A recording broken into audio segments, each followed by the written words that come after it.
So, pababa na kami ng Paris, France. Ayan, yung sky view. At Uber, papuntang hotel. Ayan, kita mo yung Uber car nila doon, high-tech. Ito yung aming hotel. Classic hotel. Late na ito, so wala nang masyadong tao. Pero may mga bukas pa na cafe. Ayan. Sana wala akong makita sa mga bintana na to. Ayan. Nag-Uber uli kami papunta sa iconic Eiffel Tower. Ayan. Madami pang turista. Madami ding naghahanap buhay, nagtitinda ng mga souvenirs, mga tok-tok, mga taxi. Ayan, selfie kami ng aking asawa sa Eiffel Tower. Ayan, maliwanag. Sobrang laki nito, no? Isang side lang ito, which is yung sa highway, no? Kalsada. Sa ibang side, marami pang ibang side, no? Ayan, yung sa likod nito, garden, malawak na garden, no? Parang park. Ito yung side na highway, no? So, kailangan mag-ingat kapag mag-selfie or magpi-picture, no? Pero meron namang area na kung saan nandoon yung mga nandoon yung sidewalk. So, nandun yung mga tao, yung mga turista. So, nag-aabang na kami ng Uber pa uwi nito sa hotel.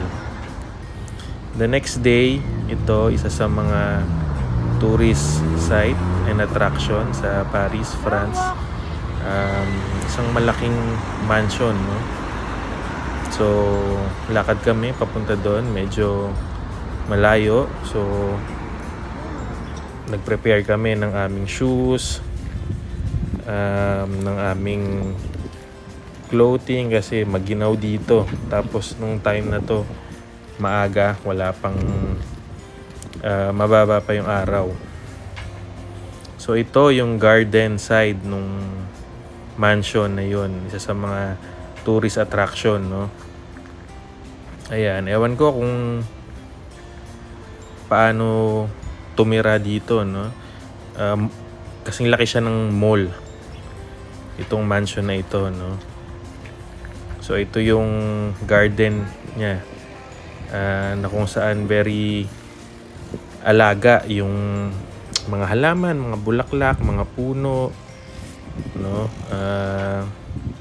Isang kumpanya siguro yung nag-manage at maintain ng mga halaman dito. So ito yung view sa taas. Ayan, very artistic ng garden. Awan ko kung paano nila ginagawa yan, no? Pero amazing. So may araw na, pero ganun pa rin maginaw, no? So kailangan covered yung katawan mo, especially yung lips mo, magdadry yan. So kailangan meron kang moisturizer or lip balm. And then next stop ay museum. Napakaraming museum sa Paris, France, no? So kung mahilig ka sa art at gusto mo makita ng mga old school classic na items katulad niyan, kalis. Ayan. Madami sa mga museums nila, no? Aliw na aliw ako sa mga sculpture nila. Ayan, katulad niyan, no? Since isa ito sa mga pioneer ng art itong bansa na ito, no? So kita mo yung mga classic na mga na art, either sculpture, paintings, etc. Ayan, itong mga items na to nakita ko lang sa Beauty and the Beast, no? Pero nakita ko in person or in real life. Yan, very detailed. At ito yung tunay na art. no, na bawat sulok, bawat kulay, bawat butas ay pinag-effortan. Next stop ay isang malaking garden, no? So kailangan matyaga tayo maglakad para malibot natin at ma-enjoy ito. Matutuwa yung mga bata dito, no? Kasi yun, malaking garden, may mga rides, may mga park type siya, no? So ayan, may malaki silang mga halaman dito, although art din yan, no? Ayan. So lakad-lakad kami ng asawa ko sa streets ng Paris, France. At aliw na aliw kami sa mga buildings. Ayan. Ito, isang mataas na simbahan. Napakaraming Catholic Church sa Paris, France, since isa din ito sa mga pioneer ng religion.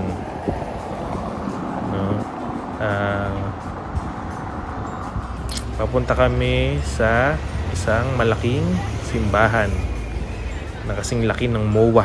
Ayan, yung mga columns, or in layman's term, biga. Very solid, very huge. Ayan, ito ang OOTD, no? Since the day tour, no? Kailangan naka-hoodie kasi maginaw dito. No, yung face mask ginagawa ko rin yun pang cover or pang warm ng mukha ko, no. So ito yung church na napakalaki, no. Madaming sculpture, maraming artistic designs, paintings. Ayan. At meron din sila ditong item na or bola na nakabitin, no, mula sa kisame. I think nung unang panahon, ito yung way nila ng pagbasa ng panahon. Ayan, may gewang-gewang sa gitna ng simbahan. Ito yung entrance, naglalakihang columns kung tawagin, no. So lakad-lakad pa rin sa streets ng Paris, France, at isa ito sa mga classical na ambience. Ayan, daming turista, iba't ibang kulay, iba't ibang language, since sa Europe naman, tabi-tabi naman yung mga bansa, no? So, madami magbabakasyon sa iba't ibang panig ng Europe, iba't ibang bansa, iba't ibang kultura, iba't ibang tao, no? So, dami kaming nakita kasabay ng mga turista. Next stop, isang simbahan uli, no? Maliit na simbahan lang, pero very artistic ang architecture at design niya.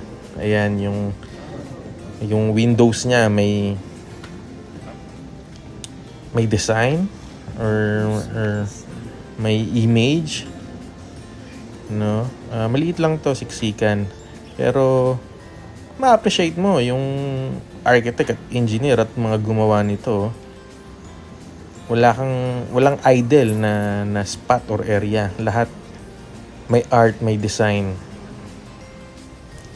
Ayan. So, next stop, another museum na kung saan ang materials nila ay clay at buhangin, no. So, ang tema niya yun, old times at very very dirty white ng tema. Ayan, so meron binibigay na tablet, no, na kung saan nandun yung storya ng bawat area, spot, no. Babasahin mo or papakinggan mo yung yung audio sa iPad, no? Para malaman mo yung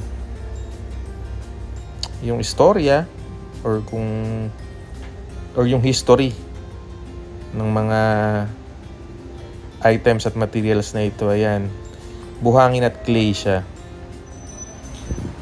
Ayan, so lakad pa rin sa streets ng Paris. Ayan, may isang tunnel dito na kung saan ang daming graffiti, no? Bike lang dumadaan dito. Naging tourist site na siya kasi puro graffiti, no? So lakad kami along sa iconic na river na yon. At ito, very amazing ang kanilang mga buildings at architecture, no? Malalaki, malawak, at punong-puno ng art bawat sulok, no? So isa ito sa mga iconic na tourist attraction at sites, no? Ayun, yung glass na pyramid na yon, museum yon or mall sa ilalim, no? Madami nag-shooting dito. Hollywood movies, series. Kaya syempre, sulitin na natin, magpa-picture, selfie. Ayan. Mahaba yung pila, pababa, no? Pagdating doon, ayan, mall and then museum, no? Nandito si Mona Lisa sa museum na to, no? Ayan yung kisame niya, oh. Crazy. Saka makakita ng ganyang kisame. Ayun, si Mona Lisa, napakahaba ng pila, no? Para yung mga turista ang papapicture sa kanya, no? Ayan, no? So, wala, sayang yung oras, no? Para pumila. So, dumaan na lang kami. Anyway, tanaw naman sa Mona Lisa. At, ayan, may ibang paintings. Ayun. Siyempre, selfie na tayo kay Mona Lisa, no? Mahilig ka sa art, matutuwa ka dito sa mga museum dito, no? Ayan, iba't ibang sizes, iba't ibang tema, texture ng mga paintings at images. Pati kisame, oh, may painting, oh. Oh, galing, no? Ito, isa to sa mga paborito kong painting. Ayan, aliw na aliw ako dyan. Alive at dramatic at magkakaroon ka ng taste ng history, no? So palabas na kami, merong nagbabubbles, no? Kung saan kakaiba yung kanyang paraan. And then nakakapagod maglakad, so nag-tricycle kami, no? At ayan yung streets view. So ito si ate, meron siyang price list, no? Akala ko yun na yun for the trip, yung pala each pala yun, no? So problema kasi kulang yung cash ko, no? So kailangan naming magpadaan sa ATM para maka-withdraw at mabayaran siya kasi yung price list pala niya times 2 pala yun since dalawa kami ng wife ko. Ito yung street na kung saan may mga signature brands. Ayun yung flag nila. Ang daming stores doon, so tuwan-tuwa yung wife ko. At ito yung last stop sa araw na ito. Ang iconic na icon ito ng freedom ng France, no? So napakalaki niya, no? So umakyat kami at makita mo yung city view ng Paris. Ayan siya, ang daming turista, iba't ibang lahi. Ayan, ng city view. So pagod na kami nito kasi iba kasi yung bayad ng elevator, eh. No, so iba yung pass namin, no. Inakyat lang namin to literal. No, pababa ganun din, hagdan, no. Kasi costly na masyado kung pati yung elevator babayaran pa namin. And napakaraming tao haba ng pila. So, ayun.